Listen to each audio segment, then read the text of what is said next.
Hey, salut à tous! Alors, vous voulez jouer au Uno mais avec davantage de règles? Pas de problème! Aujourd'hui on regarde Frantic. Frantic, c'est un jeu de défaut, c'est exactement comme le Uno, le 8 américain, le One Left, tous ces jeux un petit peu de ce type, dans lequel votre objectif ça va être de se débarrasser de toutes vos cartes avant vos adversaires pour avoir le moins de points possible à la fin de la partie. Alors pour ça, on a un gros paquet de cartes, avec des cartes qui ont des numéros, des couleurs et puis des cartes spéciales, et on a également un paquet de cartes un peu plus petit, avec ici des cartes qui sont des événements qui vont venir émailler vos parties et rajouter du hasard. Pour la mise en place, on donne 7 cartes à chaque joueur et on retourne la première carte du paquet. Ensuite, on désigne un premier joueur et on est prêt à commencer la partie. Alors attention, dans Frantic, comme c'est un jeu suisse, on ne va pas jouer dans le sens horaire, on va jouer dans le sens anti-horaire, donc dans ce sens-là. Alors, quand c'est votre tour de jouer, imaginons que là, ce soit le début de la partie, vous allez tout simplement devoir jouer une carte qui est soit de la même couleur que celle qui est présentée ici, soit de la même valeur, soit qui présente le même symbole. Donc par exemple, ici, je pourrais jouer un 5 orange. Si j'avais un 9 d'une autre couleur, là j'ai un 9 bleu, tiens, hop, je peux également jouer un 9 bleu. Et si jamais on avait eu un symbole au milieu, par exemple si on avait eu cette carte avec ce symbole, j'aurais très bien pu jouer une carte d'une couleur différente avec le même symbole. Voilà, donc tout ça c'est très simple. Si jamais vous ne pouvez pas jouer, ou si vous ne voulez pas jouer, eh bien vous pouvez piocher la première carte du paquet. Alors si vous ne pouvez pas jouer, vous devez piocher la première carte du paquet. Et la différence un petit peu avec les autres jeux de ce type, c'est que cette carte que vous venez de piocher, vous pouvez la jouer immédiatement si jamais elle correspond à ce qui est demandé. Vous n'avez pas besoin d'attendre un tour supplémentaire.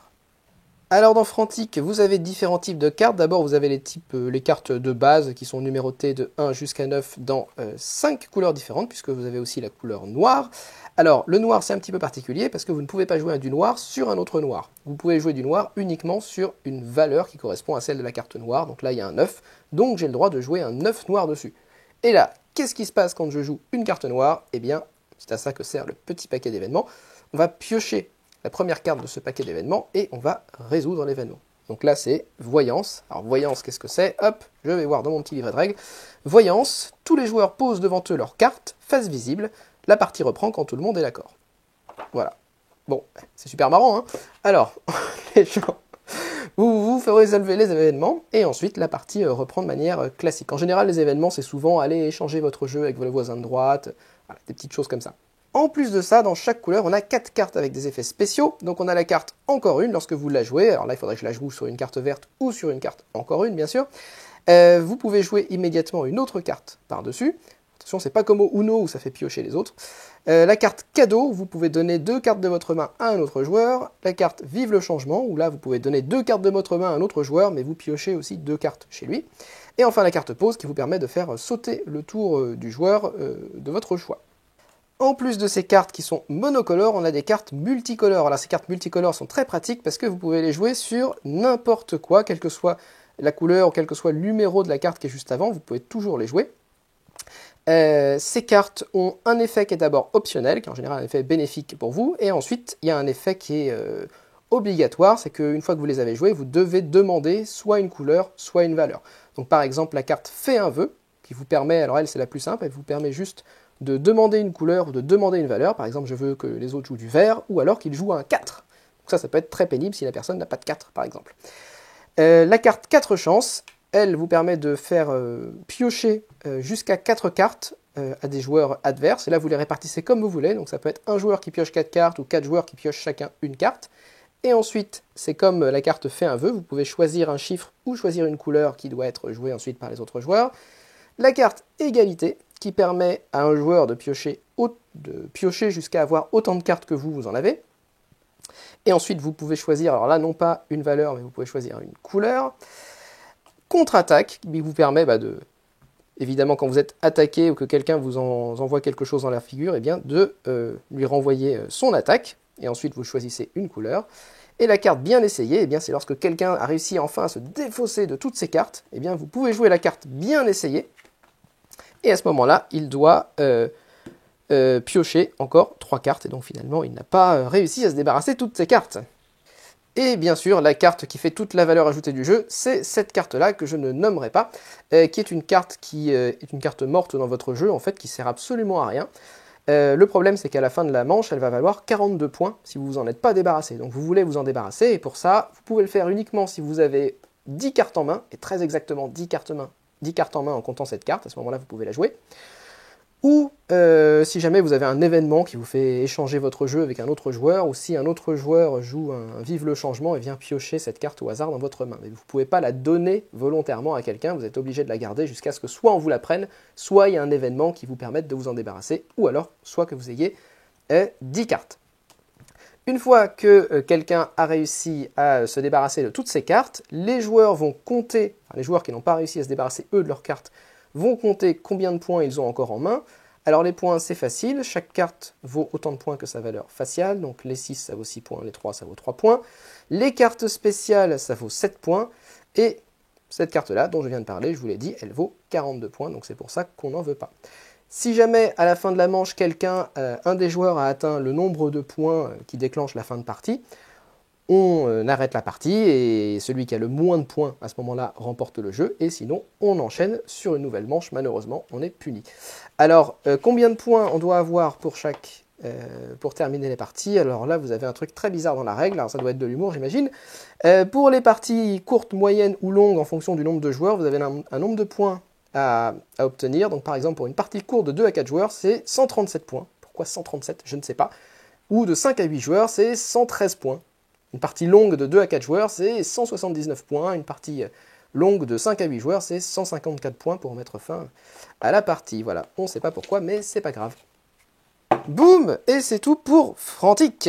Alors, Frantic, je vais commencer par le positif. Il y a un truc que je ne vous ai pas montré, c'est ces petites aides de jeu qui vous permettent de récapituler les pouvoirs des cartes spéciales de couleur et les pouvoirs des cartes spéciales multicolores. Voilà, et on a fini pour le positif.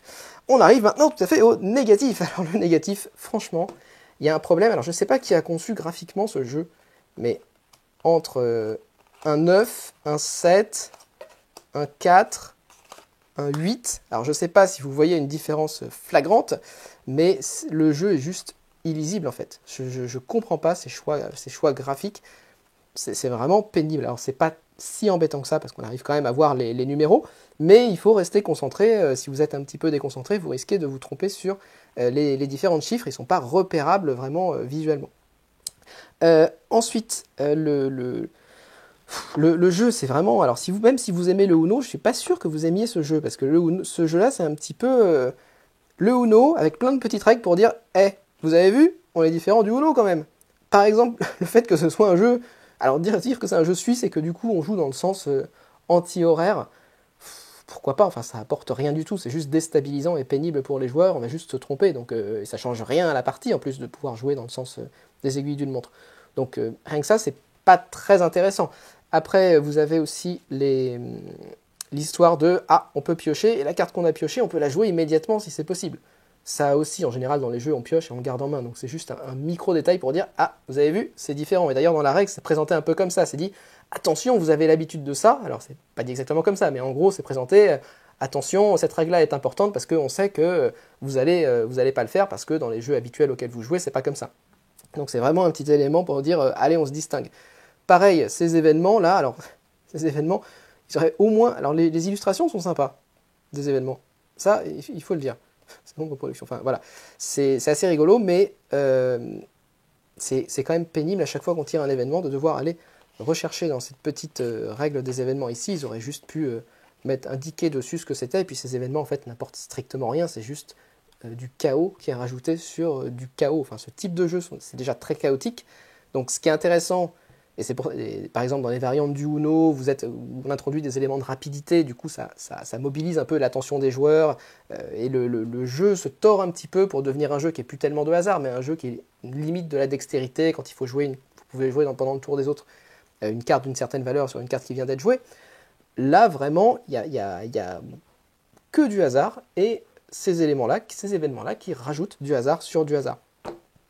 Le seul petit élément un tout petit peu original, c'est que lorsque vous jouez une carte et que vous faites une demande, là par exemple si je joue fais un vœu, et que je peux demander du rouge, ou je peux demander de jouer un 8 ou un 9, ou quelque chose comme ça.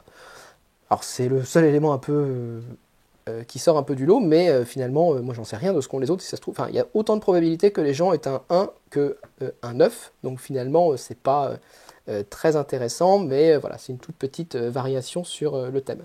Donc, Finalement, Frantic, qu'est-ce que j'en pense? Alors, je dois dire que, je précise que le jeu, je ne l'ai pas acheté. J'aurais pas acheté ce type de jeu, effectivement. Donc, ce jeu m'a été envoyé par l'éditeur, que je remercie.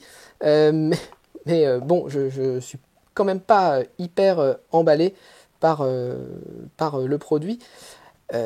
C'est surtout en fait que je vois pas du tout l'intérêt par rapport à tous les autres jeux de ce type qui existent déjà, qui sont plus intéressants, plus fun et plus rapides à jouer. Je vois pas l'intérêt de ce jeu qui va surtout rajouter en fait des règles qui ne sont pas très intéressantes, qui ont besoin même d'une aide de jeu tellement elles sont peu intuitives et tellement on s'en souvient pas.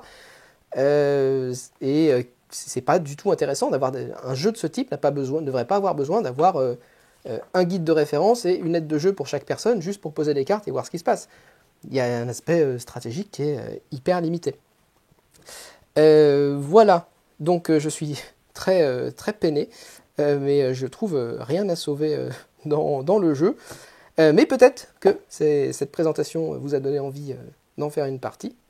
Et si c'est le cas, n'hésitez pas à aller le tester, bien sûr. En attendant, moi, je vous dis à la prochaine fois. N'hésitez pas à laisser un commentaire, à mettre un pouce vers le haut et à vous abonner. Salut!